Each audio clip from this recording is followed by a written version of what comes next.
Bismillahirrohmanirrohim. Assalamualaikum warahmatullahi wabarakatuh.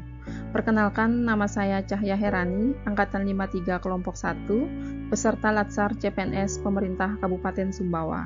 Di sini, saya akan membahas tentang isu kontemporer yang ada di instansi kerja saya, yaitu rendahnya cakupan vaksin COVID-19 di UPT Puskesmas Moyo Utara.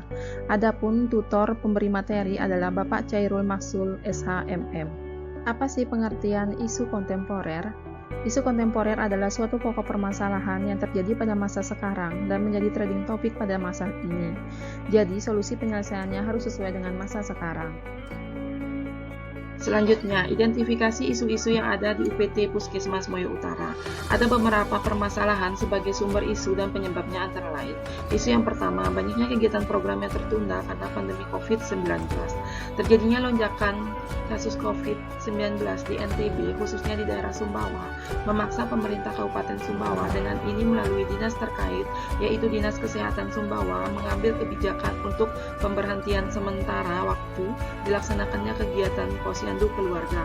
Hal ini sebagai salah satu langkah untuk menekan tingkat penyebaran COVID-19 dengan sementara waktu tidak mengumpulkan massa.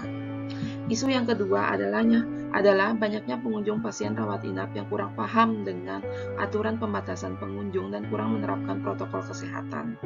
Pandemi COVID-19 memaksa masyarakat untuk menerapkan protokol kesehatan agar menekan angka penularan virus COVID-19 dan selalu mematuhi aturan pembatasan pengunjung.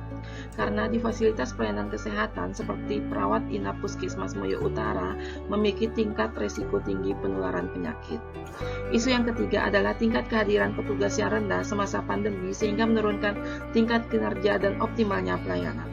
Banyaknya petugas kesehatan di Puskesmas Moyo Utara yang tertular virus COVID-19 dan menjalani perawatan atau isolasi mandiri. Sejak awal tahun 2021, jumlah petugas Puskesmas Moyo Utara yang terkonfirmasi positif sudah mencapai 25 orang. Hal ini mengakibatkan menurunnya kinerja serta kurangnya optimal pelayanan kesehatan kepada masyarakat. Isu yang keempat adalah kurangnya minat masyarakat terhadap vaksin mengakibatkan rendahnya cakupan vaksin COVID-19 sehingga belum memenuhi target. Maraknya berita hoax yang beredar luas di masyarakat merupakan salah satu faktor rendahnya minat masyarakat untuk melakukan vaksin. Target sasaran harian di Puskesmas Moyo Utara untuk kegiatan vaksinasi yang ditentukan oleh Dinas Kesehatan adalah sekitar 150 orang sasaran.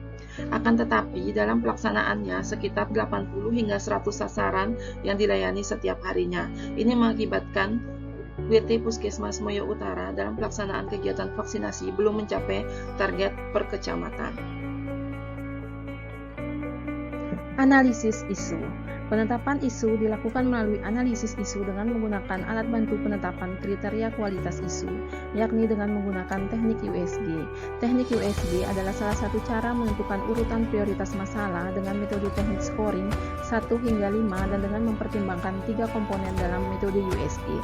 Adapun komponen dalam metode USG yaitu yang pertama, urgensi. Urgensi adalah maksudnya di sini seberapa mendesaknya permasalahan tersebut bila tidak dibahas. Kemudian yang kedua, seriousness adalah seberapa serius isu tersebut dibahas terkait dengan akibat yang akan ditimbulkan jika terjadi penundaan. Kemudian yang ketiga ada growth. Growth adalah seberapa besar kemungkinan memburuknya bila tidak ditangani. Adapun uraian analisis isu menggunakan teknik USG.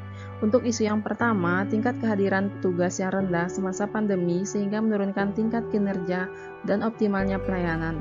Untuk urgensinya, saya tetapkan nilainya 4, seriousness 3, growth 3, jadi totalnya 10. Kemudian untuk isu yang kedua, banyaknya pengunjung pasien rawat inap yang kurang paham dengan pembatasan pengunjung dan kurang menerapkan protokol kesehatan. Untuk urgensi 3, seriousness 3, growth 2, jadi total 8. Kemudian isu yang ketiga, banyaknya kegiatan program yang tertunda karena pandemi COVID-19. Untuk urgensi 3, seriousness 3, growth 3, jadi total 9. Kemudian isu yang keempat, kurangnya minat masyarakat terhadap vaksin mengakibatkan rendahnya cakupan vaksin COVID-19 sehingga belum memenuhi target. Untuk urgensi 4, identifikasi isu seriousness 4, growth-nya 4, jadi totalnya 12. Selanjutnya, analisis isu dengan menggunakan fishbone diagram. Dengan fishbone diagram, kita dapat mengetahui apa saja faktor-faktor penyebab terjadinya isu tersebut. Faktor yang pertama, yaitu kurangnya sosialisasi kebijakan dan kurangnya koordinasi dengan lintas sektoral terkait, yang menyebabkan informasi tentang pelayanan vaksin tidak tersampaikan kepada masyarakat. Kemudian faktor yang selanjutnya adalah kurang melibatkan tokoh masyarakat. Dengan melibatkan tokoh masyarakat dapat menarik simpati serta perhatian dari masyarakat.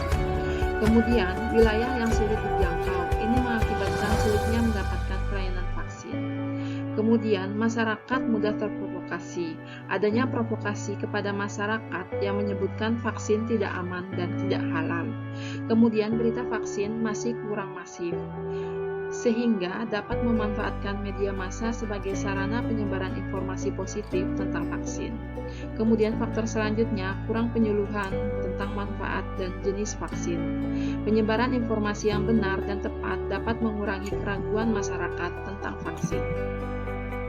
Kesimpulan, vaksin COVID-19 sangatlah penting, bukan hanya untuk melindungi masyarakat dari COVID-19, tetapi juga memulihkan kondisi sosial dan ekonomi negara yang terkena dampak pandemi. Vaksin COVID-19 bertujuan untuk mendorong terbentuknya herd immunity atau kekebalan kelompok. Terima kasih.